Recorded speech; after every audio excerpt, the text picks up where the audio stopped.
మీరు కెమెరా కూడా ఆఫ్ చేసేయండి.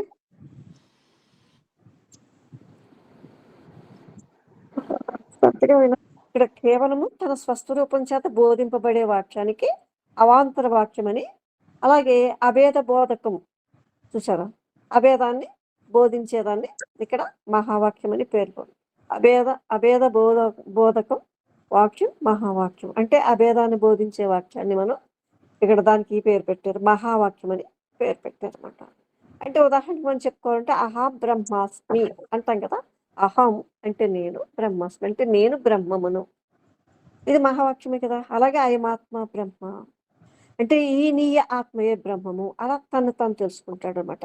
తత్వమసి, త్వం అక్షరం చేత జీవుడనైన నేను, జీవుడవకు నేను, తత్ అంటే అది ఏ అంటే అదే, అక్కడ కూడా అదే అభేదమే మరి, అదే అనగా ఆ పరబ్రహ్మ స్వరూపుడిని. ఇంకా అసి అంటే ఆగుస్తున్నాను. ఈ వాక్యాలన్నీ కూడాను ఈ జీవుడికి అంటే ఈశ్వరునికి, జీవునికి, ఈశ్వరునికి అభేదాన్ని సూచిస్తాను అనమాట. అందుకని దాన్ని మహావాక్యం అని చెప్పారు. తనతో తాను బోధింపబడేటప్పుడు ఏమన్నారు, దాన్ని అవాంతర వాక్యం అని అన్నారు అనమాట. అలాగే ఇదంతా కూడా దీనికి ఏదో లక్షణాలు కొన్ని చెప్తారు, అది మనకి అవసరం ఉండదు, మీకు కావాలంటే చెప్తాను. అది లక్షణావృత్తి చేత చెప్తారు.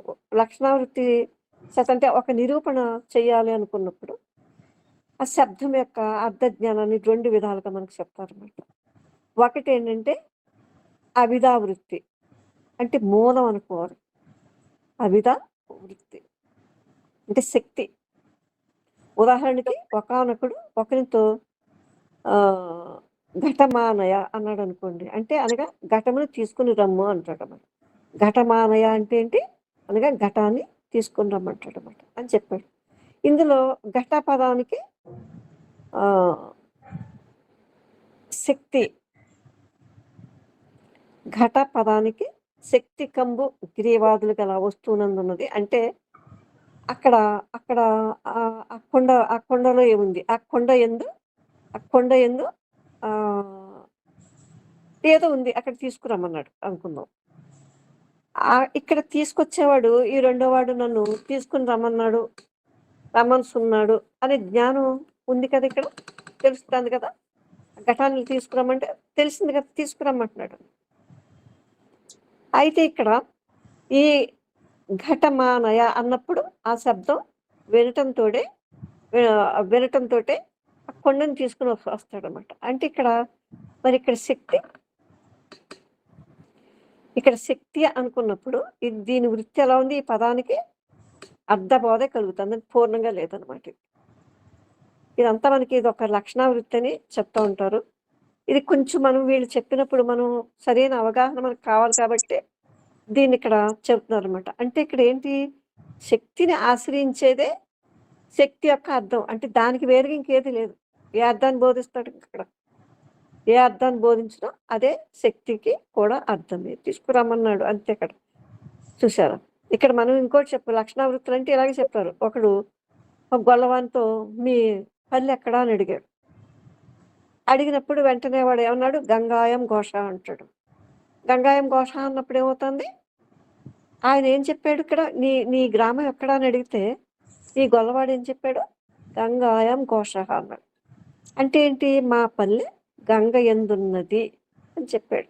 వాడు చెప్పటం అలా ఉందన్నమాట, దాని అర్థం అలా వచ్చింది. ఇక్కడ ఇందాక మన పైన చెప్పుకుని కొండ అర్థం లాగా ఇక్కడ ఈ శక్తి వృత్తి వలన అర్థబోధే కలుగుతుంది అనమాట. సరిగ్గా చెప్పలేదు వాడు, సగమే చెప్పినట్టు తెలుస్తుంది మనకి, పరిపూర్ణంగా నాకు అది లేదు. అప్పుడు మీరు ఏం చేయాలి, ఇక్కడ మనకి ఏది చెప్పినా కూడా శాస్త్రం కావచ్చు, అనేక గ్రంథాలు కావచ్చు చెప్తాయి, సరైనటువంటి అవగాహన మీకు ఉండాలని చెప్పి ఇక్కడ దాని గురించి ఒక లక్షణావృత్తితో మనకి బోధిస్తున్నారు అనమాట.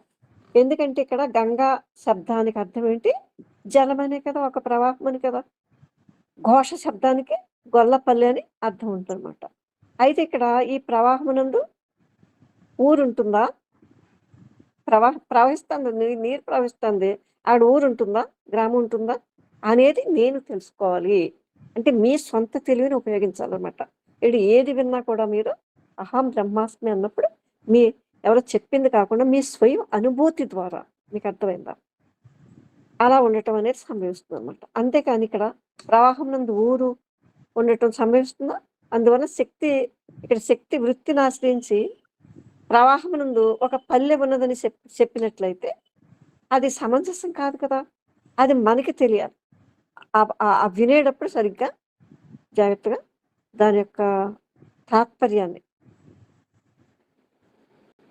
మనం జాగ్రత్తగా గ్రహింపులోనే మనకది దొరుకుతుందని నేను అనుకుంటున్నాను.